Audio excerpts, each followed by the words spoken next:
Thank you very much. Sir. Last few weeks, I met Mr. Rajiv Trivedi, the additional DG, in the train. Then he told me about this particular group, Manthan group. Then he suggested me that why don't you go and have a discussion with them. I told him that I have been meeting school children and students in the college. It would be extremely difficult for me to address such a elite and intellectual gathering. Then he said, no, every month almost we meet and we discuss on some issues. That's how I contacted Mr. Ajay Gandhi. And from then the emails exchanged between us. Then from the tone of the emails, I could see the pulse of the group. He said by 6:10 you are supposed to be here. 6:30 the thing starts. That is how it started. It's all very, most of the people who are here, I know, many of them. The veteran, our Hanuman Chaudhary Garu and all others. Then I only told Mr. Ajay what topic it should be. Then he said, let's go for this corruption issues. Then I said, okay, I'll make an attempt. And in the next few minutes, I'll try to make an attempt, and maybe after some time, or after the end of the thing, he said there is going to be a question answers or a discussion mode. So that's all the pattern. And also I have a lot of my senior colleagues in the police, this thing also. Mr. Huda is here. And also because in front of all these veterans and the giants, now today I have to make a small presentation. But however, I'll make a small attempt in this direction. Initially, I want to talk about our great nation. Before straight away getting on to the issue of corruption, what India was. I thought let's have 5 minutes about the glory of our great nation and what exactly happened to it in a few years and now where we are and how we are supposed to act as a group. I was just asking Mr. Gandhi, what is the mode? What do you do after this particular session? Is there going to be an action plan? Or we are going to form a small group and going to do a determined action in the society? But what he said is that we expose the people to the issues and then we have group emails and then we keep on interacting with each other, and the people on their own, they can form their own small groups and they can do the fight. So I always prefer, after this end of this session, I would like to have a small group, who can make a concerted efforts about this particular topic. Because Confucius said, I hear and I forget, I see and I remember, I do and I understand. So I thought let's all do something so that we can put some action plan into the action in this particular state. Yeah, I was talking about the great nation, India. When there was no civilization all around, India was the country where the civilization was to the fullest extent. And so many things have been contributed by India in various fields. Maybe you name the field, India was there number one. Take mathematics, maybe it's astronomy or astrology or maybe medicine, whatever it is. India used to be number one. You all know what the contributions great people like Aryabhatta made, what Bhaskaracharya did, who was Charaka and who was Sushruta. Name the field, India was there. Albert Einstein talked about India. There is a small book which every one of us should read, I believe. What people from other countries have told about India. In that book, Albert Einstein said, Indians have taught us how to count. If Indians have not contributed this, the world would not have advanced so much. This is what Albert Einstein told about our great nation. We had the excellent universities, the Takshashila universities, the Nalanda universities, where people from all over used to come and acquire knowledge from here and go back. India contributed many epics. It contributed Bhagavad Gita to the entire world. There are a lot of contribution what India has done. This is as far as the science and other fields are concerned. Let us take the economy. How India was in the economic front also. There was a book written by one person by name Angus Madison. It is called The Economic History of the Millennium. It is available in the OECD website. If you go through that book, what it was said is, up to 1755, India was contributing almost 35% of the world GDP, and it was always number one. There was a competition between India and China to retain number one position. So in the economic field also, India was number one. In the spiritual field, India again was number one. So if you see, a few centuries back, India was number one in all the fields. Now why you have gone to this particular stage? This is one thing what we all should think. And also my humble submission to all of you is that, let our children know this. Let our children know how great India was.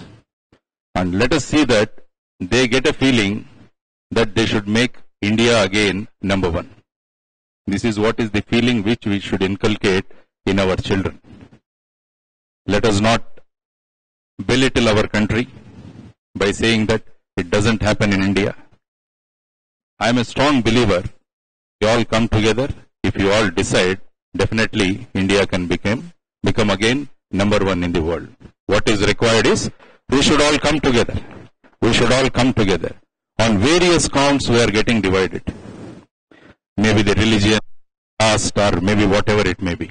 We are all getting away from the concept of unity. That's why I keep giving a small example of a school.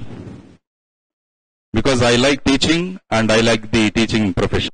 There was a school teacher.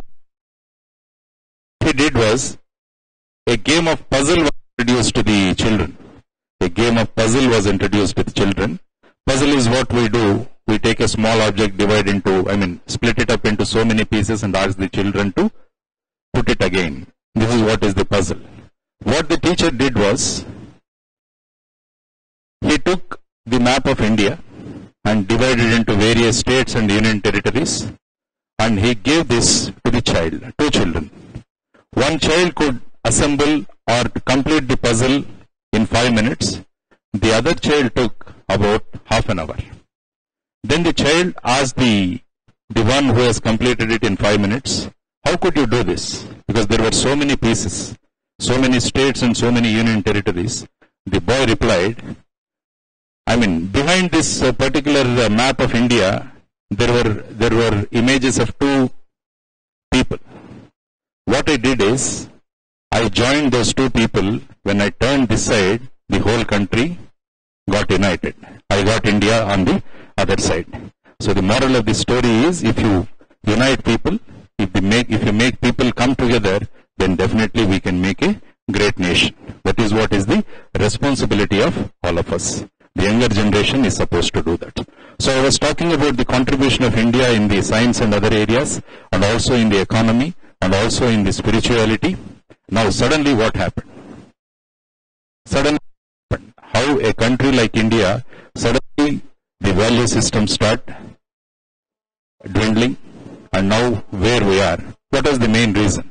I say education was the main issue, and the so-called concept of this Macaulay education, which was introduced by the British, which has led to the disaster. I will take out a small what Lord Macaulay said in the British Parliament. He said, I have travelled across the length and breadth of India, and I have not seen one person who is a beggar or who is a thief. Such wealth I have seen in this country, such high moral values, people of such caliber, that I do not think we would ever conquer this country unless we break the very backbone of this nation, which is our spiritual and cultural heritage, and therefore I propose that we replace our old and ancient education system, our culture, for if the Indians think that all that is foreign and English is good and greater than their own, they will lose their self-esteem and their native self-culture, and they will become what we want. This is what happened. So that is how we got into this particular system, and now where we are. Name the problem, we have that. We have the poverty. We have so much of gap between the rich and the poor. Only 20% in this country, they hold 85% of the economic reserves in this country. So the disparities are increasing. We can't see eye to eye in some of the situations, and you have the unemployment, everything. So what is that we are supposed to do? That is the main issue. What was contributing to all this? So one of the major things that has contributed to this deterioration is the corruption. So let us see how corruption has affected the country as a whole, and how the situation has gone down to such a level that for getting earlier what people think is earlier people used to think that if you want to get a wrong thing to be done, you need to pay money. But now the situation is that if you want your legitimate thing to be got done, again you have to pay. That is what is the situation. What we need to do, whether we can stop it, whether we can eradicate it. But my humble submission is, let us make a small effort from, everyone has to do some effort from at his level. At his level. That's why Mahatma Gandhi said, whatever change you want to see in the society, you be the change. So let this change start from us. Each one of us, if you think that I'll change, definitely the society is going to change. So the whole concept of my coming here is to see that let us start from our, maybe from our family. Maybe I'll do this. I'll definitely do this. Whatever may be the difficulty. Whatever may be the difficulty, I'll fight it out. If every one of us think in this direction, definitely we can fight the corruption. I mean, there is an organization called Transparency International, which most of us, you must be knowing. What this Transparency International does is, every year it makes a general survey of all the countries, and it gives rankings to the countries depending on the incidence of corruption or the perception of people about corruption in that country. So then they give a rank called the Corruption Perception Index. It is called CPI, Corruption Perception Index. This year, in the year 2013, we were about 94. Out of 177 countries which have been rated, India is at 94. So I just saw which are the countries which are at number 1 position. So the countries are New Zealand, Finland, Denmark. These are the 3 countries which are 1, 2, 3. Then morning I met a gentleman who was in Finland for some time. Then he was telling me how the education system in Finland is. Then I started correlating the education system with the corruption. Then I found countries in which we have beautiful or a very good educational system, or the education which imparts values to the children, there the corruption perception index, I mean those countries are topping the list. So it's our endeavor to see that there is a good education, values are imparted. When I was talking about the values, again I'll tell you a small story. I was reading in a good book, a small book, few days back. It's about a small child of 7-year-old, a girl child.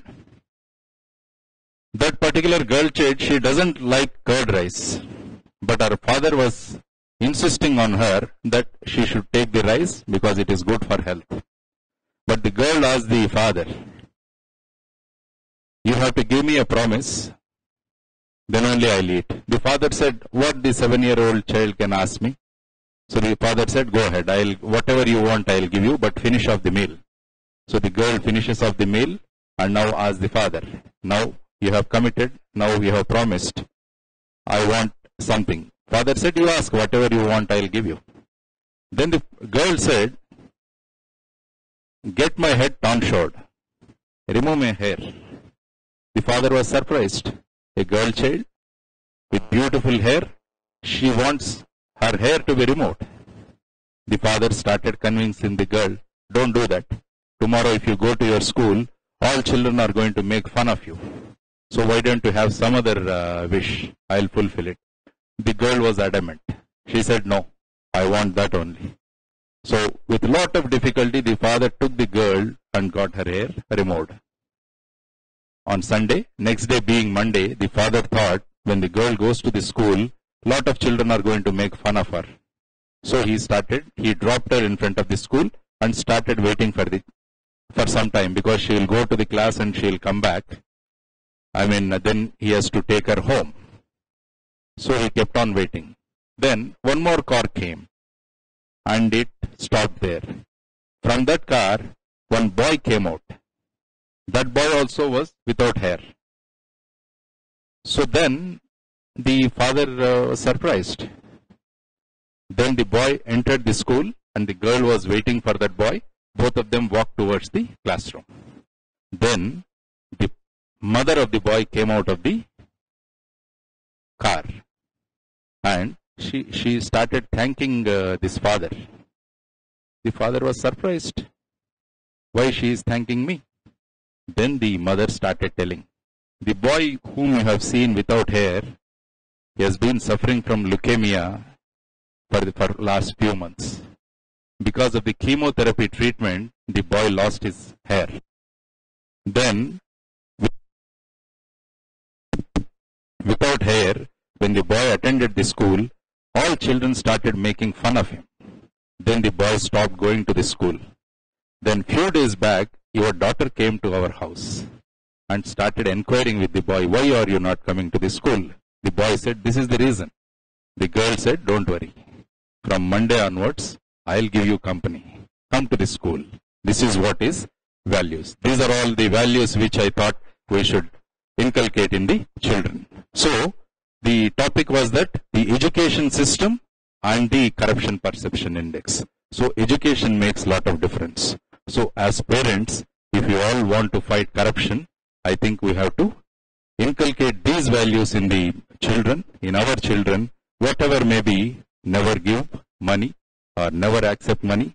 Because I have seen a lot of parents wanting their children to become engineers and doctors.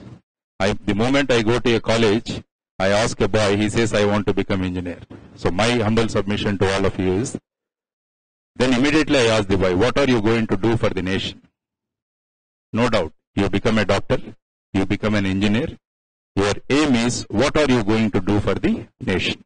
So, my submission to all parents is that keep telling the students or your children that you become a doctor and serve the society. Serve the society. You become an engineer and serve the society. You become a good teacher, serve the society.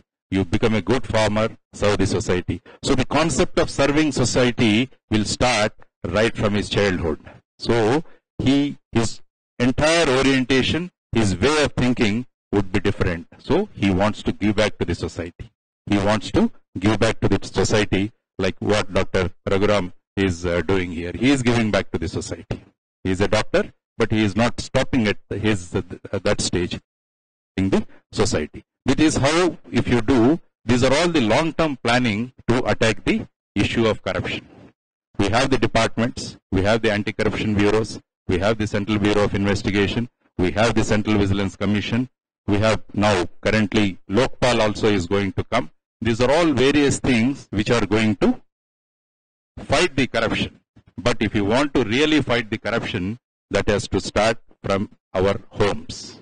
It is there, the soldiers, the army to fight the corruption has to be start from our own homes. All our children should be part of that army, then only we can fight the corruption. Next is why corruption is so dangerous, why we are all sitting here and discussing. The basic thing is it is against the economic development. There is a report from if you see the UNDP website, what it says is, if you control corruption in the country, that is India, the GDP is going to increase by 2%. That is what is said. Corruption is anti-national also. Corruption is anti-national also. I'll cite it with two examples. One is the 1993 Bombay blast. The entire RDX that was used in the Bombay blast was actually 20 lakh rupees was paid to a ship. The customs official allowed the unloading of the RDX in the coastal region of Maharashtra. That is how the RDX could reach, and 300 people died in the RDS explosions. See, it's only 20 lakhs.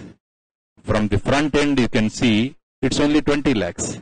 But if you go to the back end, so the entire nation was put to trouble. So the corruption may look like only 20 lakhs, so this is anti-national. You must have read about this Jain Hawala case.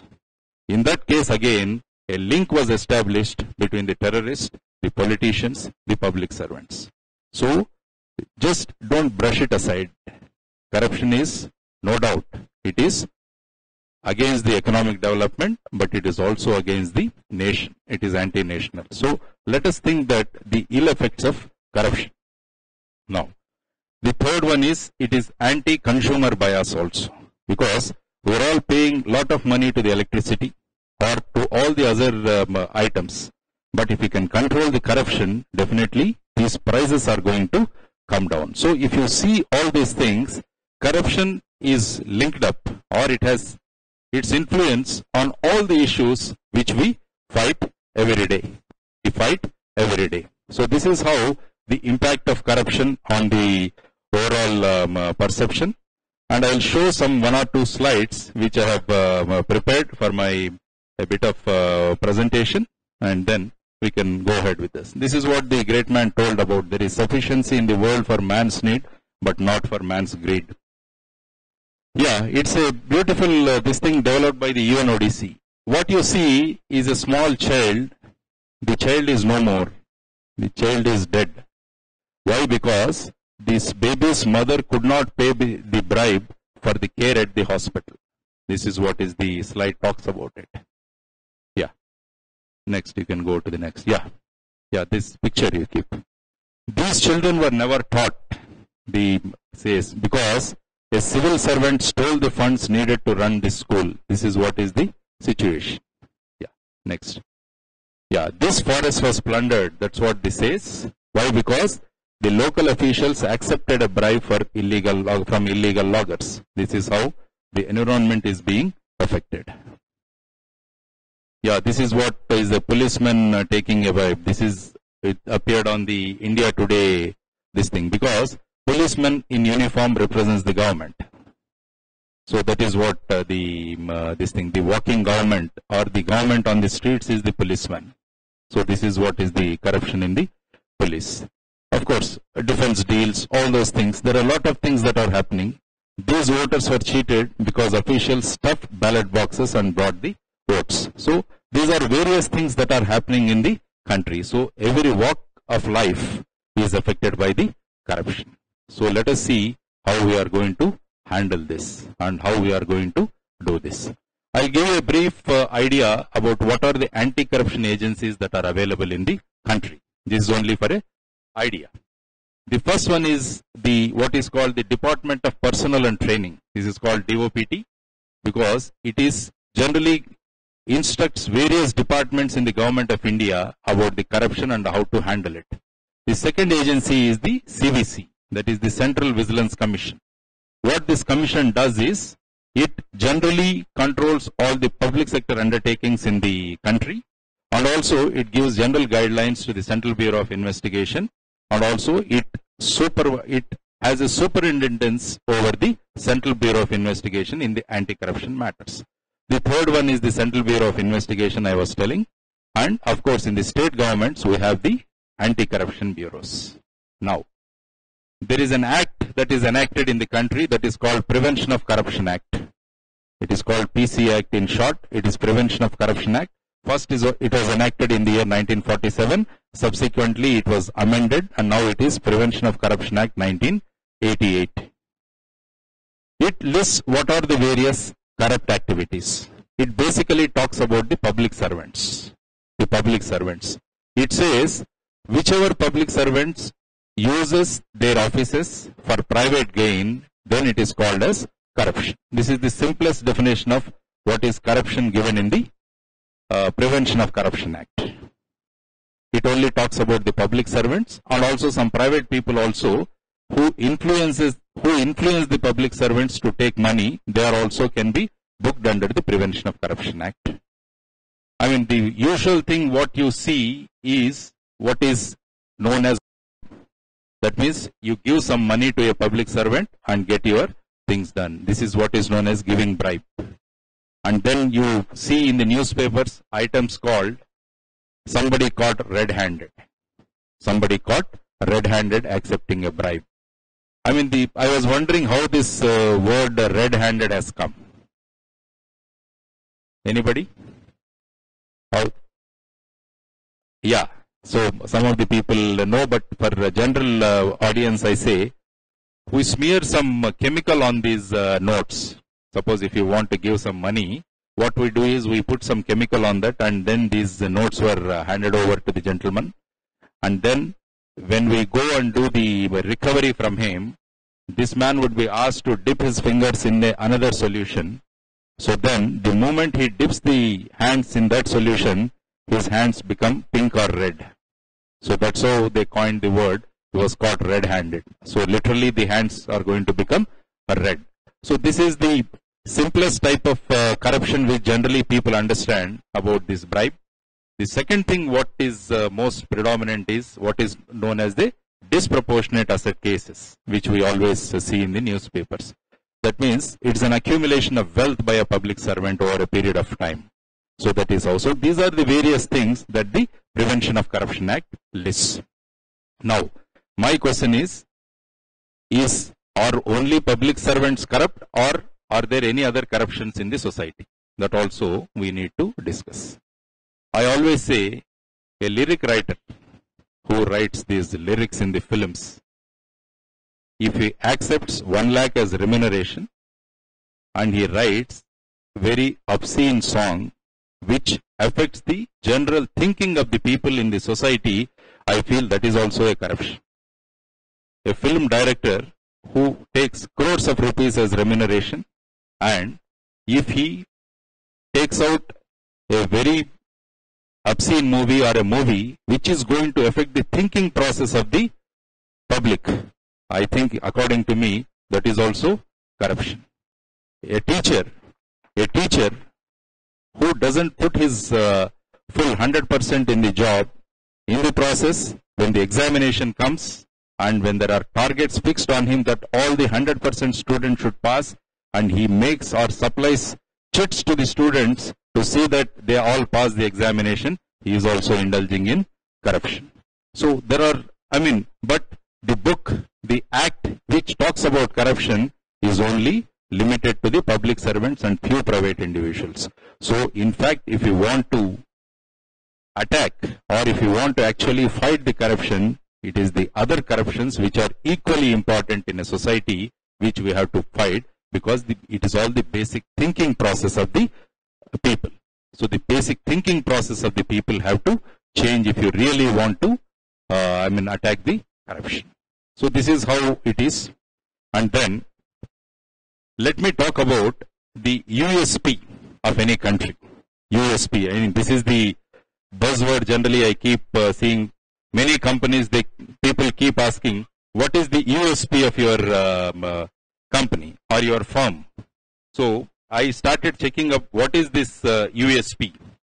USP, what they meant was, what is USP? Anybody?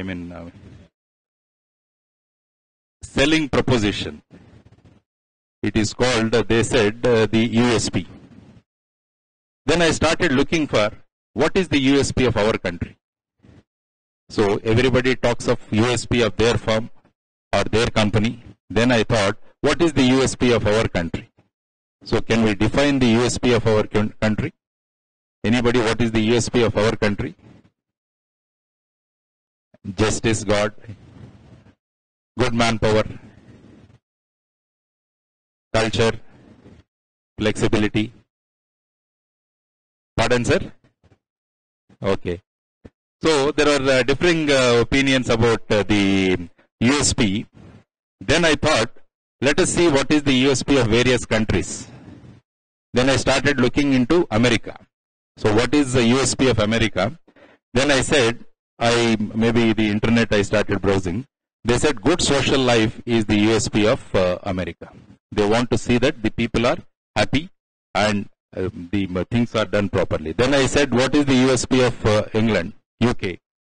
It said political power is the USP of England. And some other countries, they said it is the artistic life of that country. That is the USP. Then I started searching what is the USP of our country. The USP of the country determines the various policies of that country. The policies of those countries are made in such a way that everything contributes to that USP. That is what is seen all over. Then I started pondering what is the USP of India. So then after so many things, finally I found spirituality is the USP of India. Religion and spirituality are the USPs of our country. That is what it is seen. Then what is spirituality? That is another issue. Then I started pondering. What is spirituality is realizing ourselves, looking into ourselves, realizing what we are. This is nothing but what India taught to the entire world, what spirituality is. Whatever changes or whatever the thought process that are changing in the society presently, it is because of lack of spirituality in all of us. What is spirituality? People think that going to temples and doing some pujas, that is not spirituality, it is only bhakti. Spirituality is to realize what we are. Then I started looking into the 3 wishes of Alexander. There are 3 wishes of Alexander which I started looking into. Alexander had 3 wishes. I think many of you know that. So the first wish, what he said was, when I die, the doctors who have treated me have to be with me. And in fact, they have to carry my coffin. The second thing what he said was that, whatever I earn, maybe the jewelry, the diamonds or whatever it is, they should be thrown in the streets when my body is being taken as a procession. The third thing what he wanted to say is that, when you bury me, keep my both hands outside the coffin or your, what you call it as a graveyard. So that let people see the great Alexander, he had not taken anything when he left this world. So these are the 3 things. Then I started asking, why the physicians? Because the physicians, they can't increase our health, our life cycle. They can't increase your life. So it is only you who is supposed to improve your health. So the second and third, of course, they are very, very obvious. So now whatever is happening in the country, the moment you open the newspapers, right from the Nirbhaya case, how every day we keep so many news is getting reported. Because it is the change in the thought process of the country. Why? Because we are moving away from the spirituality. We are moving away from the spirituality. So my solution to handle corruption is definitely to have good departments, good people in the organization to enforce the law, but that itself would not be sufficient. But as people, we are supposed to fight it out. My solution to that is only spirituality. Again, I'll tell you a small story which I read. This is about Japan. Few years back, there was an earthquake in Japan. So the Japanese government, they constructed lot of shelters, wherein all the people who are affected during the earthquake, they are all put in those shelters. And this particular story was written by a Japanese police officer. Then, in a particular shelter, there were about 200 people who are there, and the food was kept there, and the food was being distributed. A small boy was standing at the end of the queue. The police officer realized that the boy will not get the food because the food is in shortage. Then he called the boy and he gave his own tiffin box which he was carrying. He said, "You take it because the food here is not sufficient for you. If we distribute, it is not going to reach you." Then the boy said, "No, keep it on the table.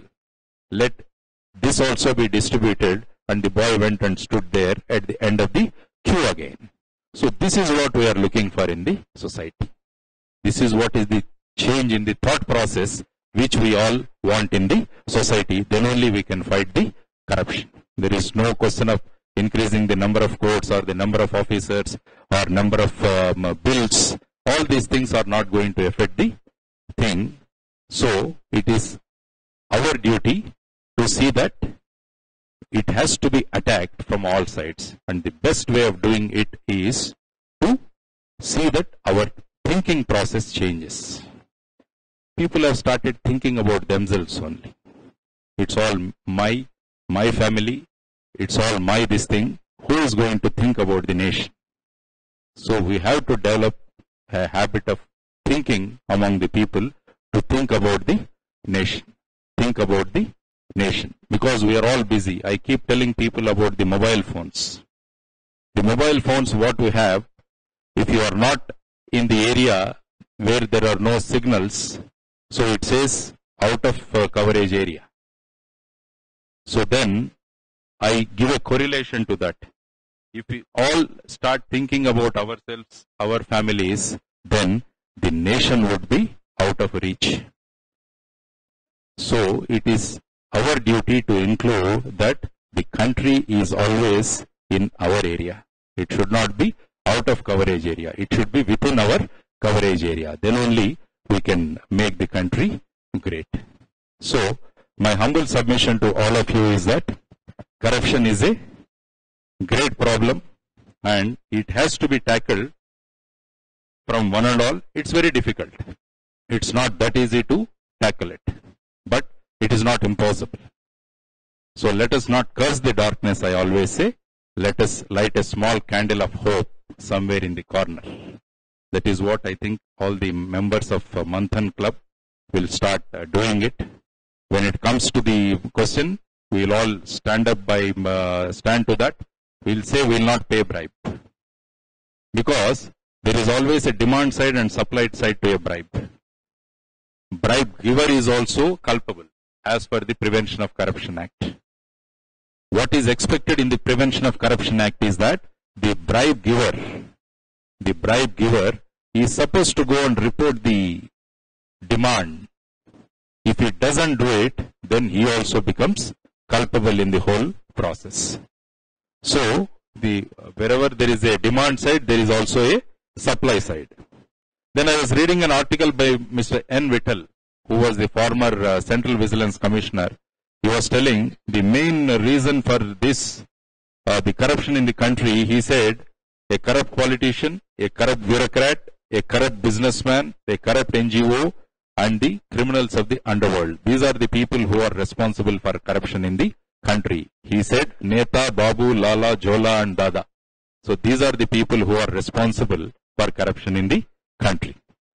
So our duty is to see that we have better people in the decision making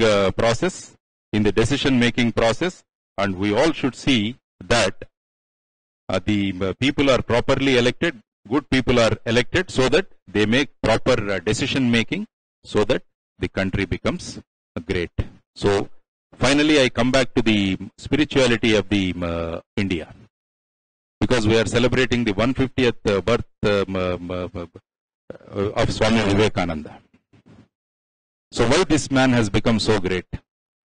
What was his greatness? He has spread the greatness of India all over the world, the spiritual greatness of India all over the world. You all know, in the year 1893, on September 11th, he addressed the world religions, the Conference of World Religions, where many people came there.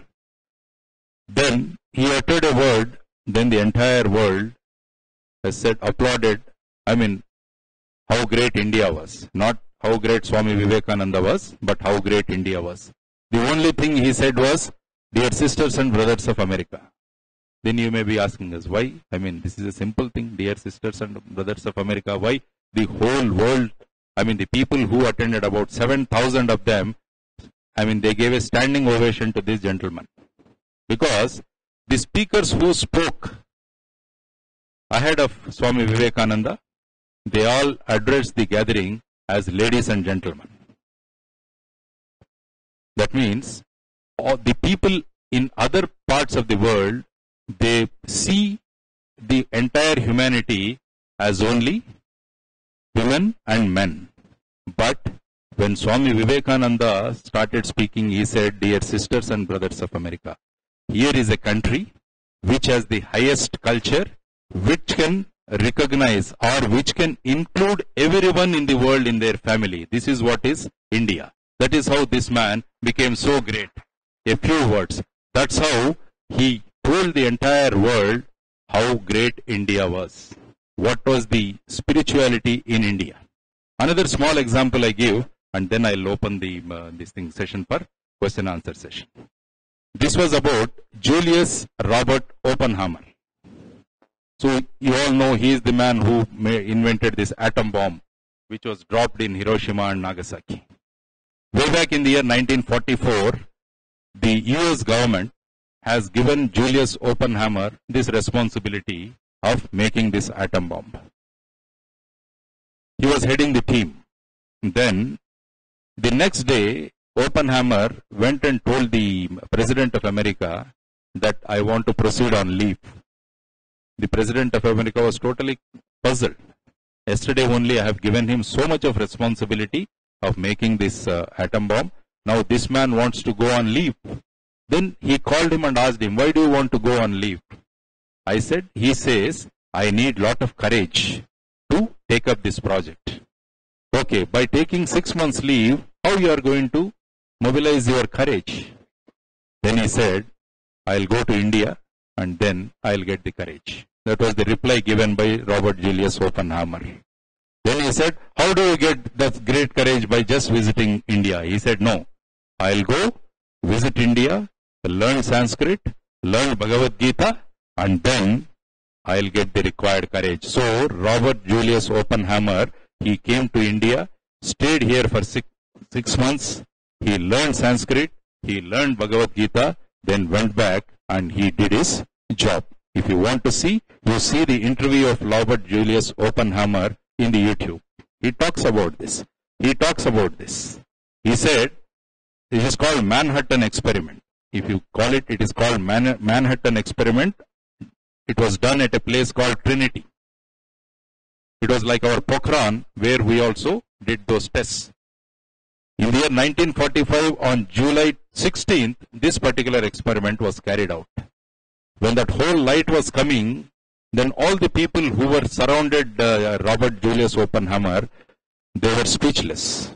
Some people they became mad. But Robert Julius Oppenheimer remembered a verse in Bhagavad Gita, that is chapter 11, sloka 12 and sloka 32. He said, now I have become the destroyer. What Bhagavan Krishna says in that, Nenu Mahakaludanu. That's what chapter 11 and sloka 32 is. Now I have become the destroyer. He tells Arjuna, whether you are going to do the, fight or not, I have already his people. So, nimitta matrudu antaru. It is only that you are there existing. This is what is the spirituality of. So many people in the world. You have to read this book, The Greatness of India, written by, it is available. It's only for 140 rupees. World, what the so-called all the icons in the world have talked about our great nation. So the need of the hour, according to me, if you want to handle all the problems that are existing in the country, is to bring back the USP of our country. That is the spirituality. Start looking inside. You start looking inside how great our country was and what we as citizens have to do to deal all these problems. So with this, I conclude, and now the session is open for discussion, please. Thank you very much.